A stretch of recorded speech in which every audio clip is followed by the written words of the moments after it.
Look at me. 3, 2, 1. Hello, friends! Thank you. Tomorrow's my birthday!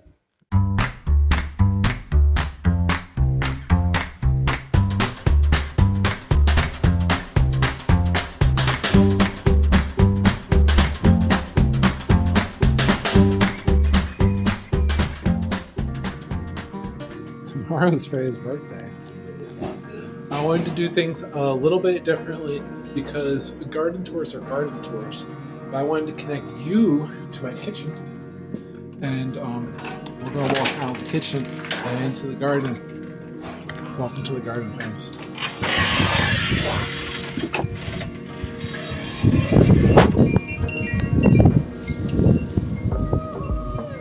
These morning glories keep reaching to heaven. Heavenly glory, morning glories. As they do at the end of the season. Kind of fading away for the season.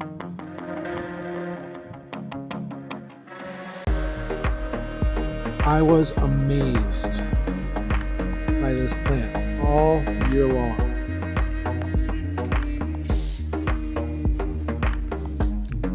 My wonderful wife knows how to pickle. So they say. Morning glory canopy. All those seeds are going to be dropping down really, really soon.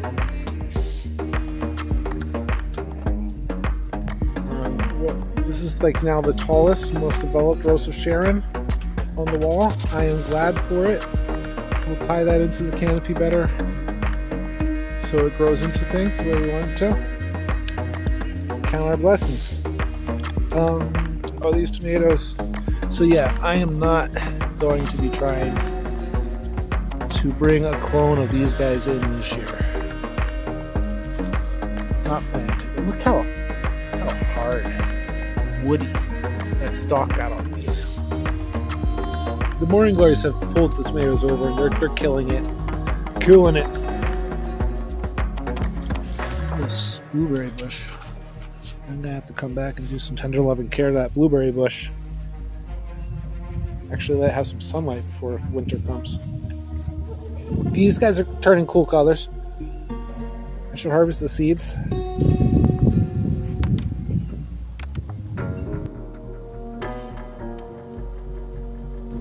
Some delicious kale. Lessons learned for planting next year: don't plant kale everywhere.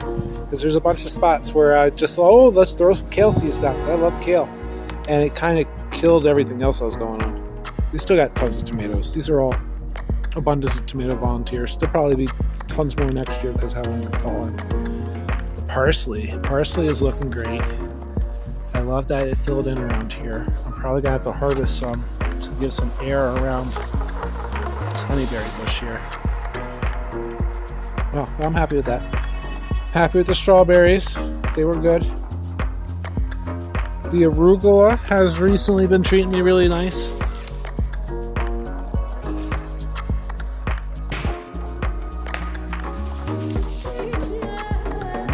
Yum. And that'll probably last far into the season. The arugula patch is going to do good. You can tell what's kale there, right? Can you? This stuff here's the kale. Cheap kale too. And so like mixed in there though, falling into the kale, like these tomatoes, that might be volunteers and stuff, but those tomatoes will go a lot better without the kale. And you can see the red leaves in here. Those are beets. Underneath there, there's beets, and you can see a little bit. See a difference in leaf shape there. Carrots. There's supposed to be carrots over here. You might remember that video with that gnome. This here was the carrots part, this here was the beets part. And yeah, terrible harvest. This section here was a failure. Over here we had tons of volunteer calendula and tomatoes. We should be able to clean this up pretty nicely for next year. These beans were good. I'm leaving them on there to dry out. These beans. Purple beans, everybody's favorite. Oh, these guys were such a treat. These far as nasturtiums go, I wouldn't mind if we only grew this variety.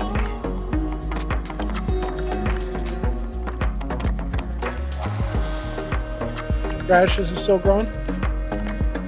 Some beautiful bright colored echinacea flowers. So there's going to be still echinacea there.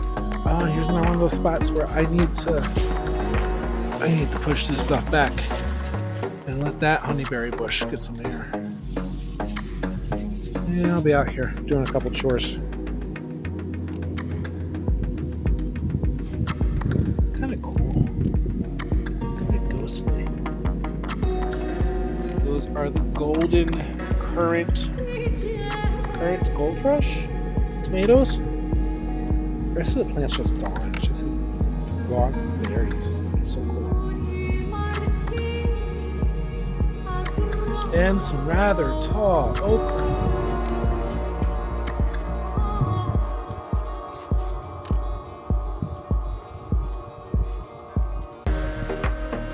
Oh, this is a volunteer buckwheat. Something like that. It puts potassium into the ground. It's potassium fixer. I planted a bunch of them outside the fence. Holy basil. Not doing great. Mint. First year mullein. Next year's this mullei's going to be doing great here. Here's a little that red leaf there. That is a blueberry bush. Hopefully they're going to be okay. So next year we're going to have clover and mullein dominating the spot here with the oregano in the back. The thyme is gone. We had thyme growing here. Right there. But the oregano just like overtook everything in every direction. Oh, look at this. Look at this. Oh, I thought this was gone too. That's some purple sage. Yeah.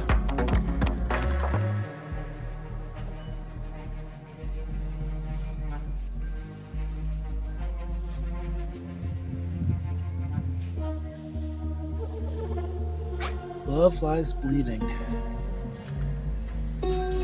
Red-tailed amaranth. A bunch of different names to it. Our medicine garden. Well, the lemon balm's doing great. And the bee balm in the back. Some of it does not have mildew on it. Tastes pretty good. And the that's strong bee balm. Wow. Look at that color. Pop on that kale.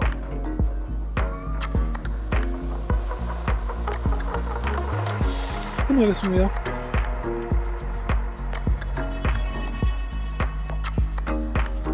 Now this here, I love this so much that I'm thinking I want to get this hummingbird mint, the Agastache, established out in the parkway. There is life. See this whole ridge here. This rose bush is alive. Some burdock that got too big. Some yellow wood sorrel that got too big.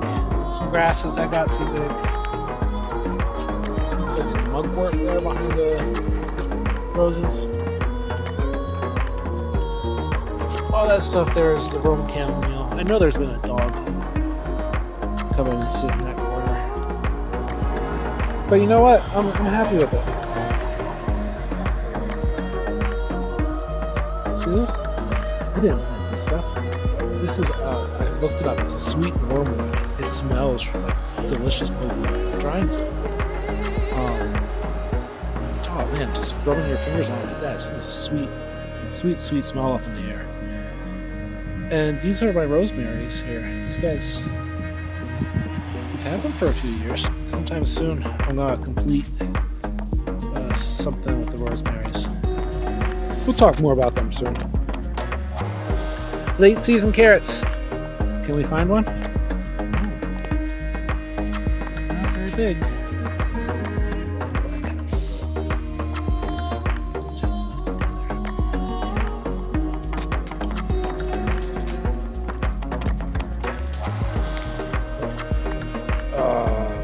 hill is this?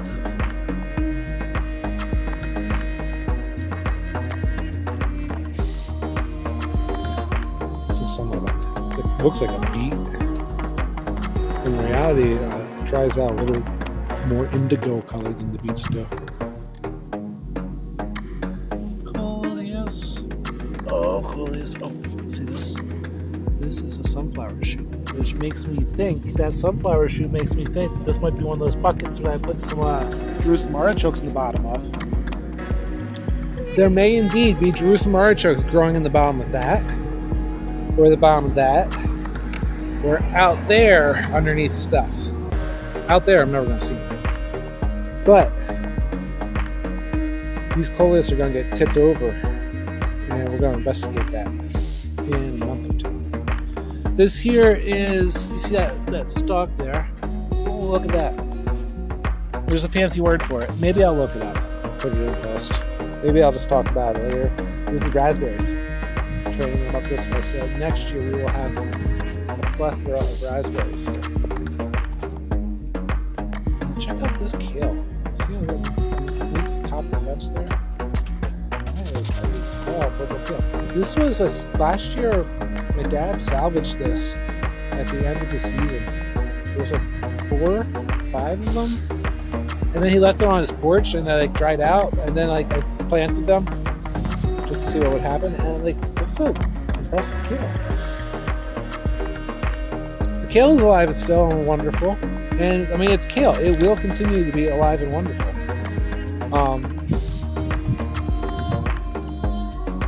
But this echinacea next to it, this coneflower next to it, and not so alive. Wonderful spike balls. I'm gonna leave them. They look cool. All those seed balls. But I'm happy with where it is. I'm happy with these two were happy friends all season. I'm cool with that. Alive and fun down this corner. This is what is this? Sweetman? Yes, Mexican sweetman. Look at those fuzzy flowers.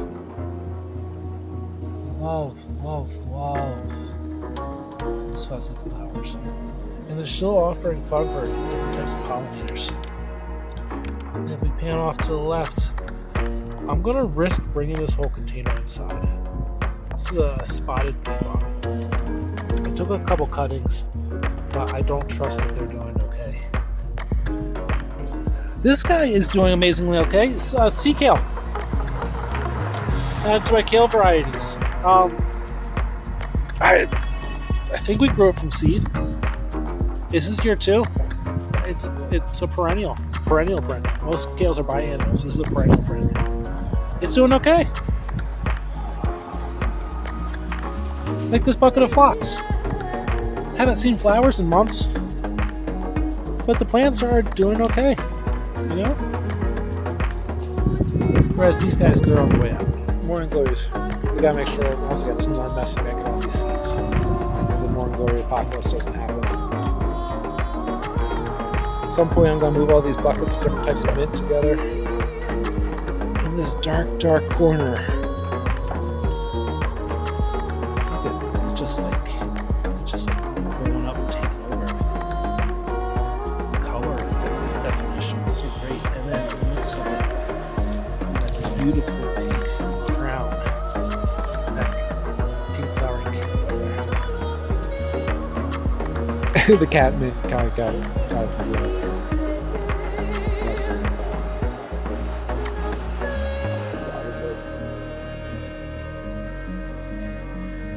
Sage is doing real good.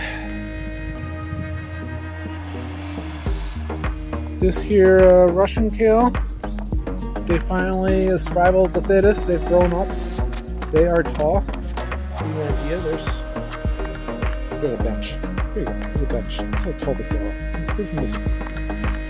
Yeah, that's how tall the kale are compared to that bench. They're like a bush. Oh, experimental tomatoes. That there. That might be a tiger stripe tomato. See if it matures before the frost. Got too close. Oh, these guys just fell off. This is some big old black tomatoes. this looks like some bird food starting to grow over there. Some daisies and some spearmint. Let's try to get out of there. Mugwort. That's intentional. That's in its own bucket. Clary sage. Oh, this is year 1 clary sage? I think we pulled out all of the stuff. Yeah, this is first year clary sage. We pulled out all the stuff that was second year, because they're biennials too. Oh, my chili peppers. Getting chili. I'll pick some more of them, make some more medicine. Maybe be stupid and eat some of them.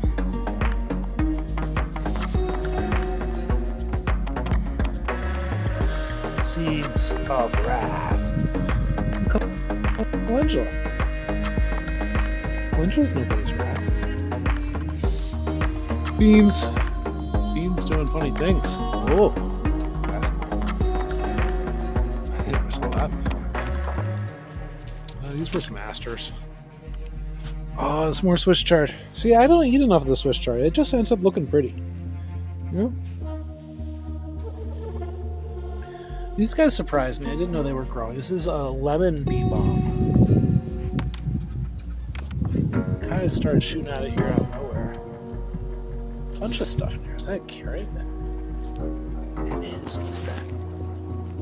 Ooh, let's bring that one into.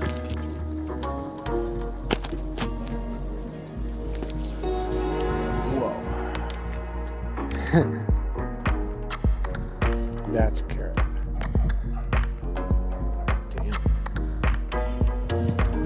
Gotta figure out what that is. I'm hoping that's intentional. I'm hoping that this thing that's getting so big was on purpose and it has good purpose in producing the world. Yada yada yada. Dear Frank, kale. This is the 1,000-head kale that comprises this kale forest over here for the most part. Those big leaves with some ragweed and stuff mixed in.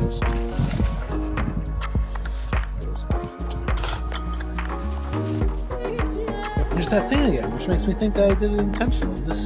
These leaves up here. Other stuff. This was supposed to be the water-loving section because this spot gets hit with all the rainwater. So I put down a bunch of seeds for things that would like a lot of water. And, a lot of other stuff. The kale. The kale. Is it underneath the kale? There's some of this red Swiss chard. That's not even the same. There's more of that Swiss chard. It's like dying out. There was some chamomile, some other stuff, but no. This is kale. When it's not kale, when this area is no longer kale, it will be something else. Interesting effect though. You see like the browning there on the leaves? That's because of this exhaust from the furnace going on here. So I'm working with it.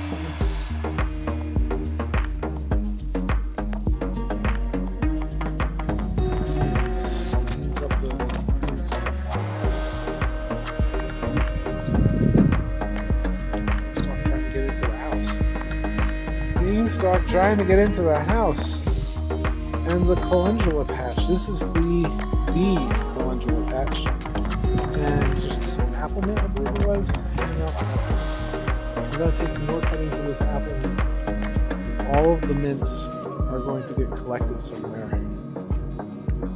And then here, this is another specific mugwort spot. I let it grow here because of tradition. But just like the other spot, it gets hit with the vent from the dryer this time. So there's all sorts of dryer lint and stuff in the mugwort that I burn for incense. I was not doing other stuff.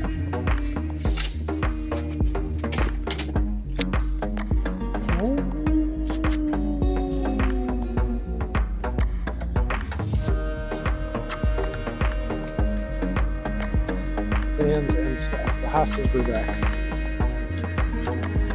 Next year, we'll fill in all those funds.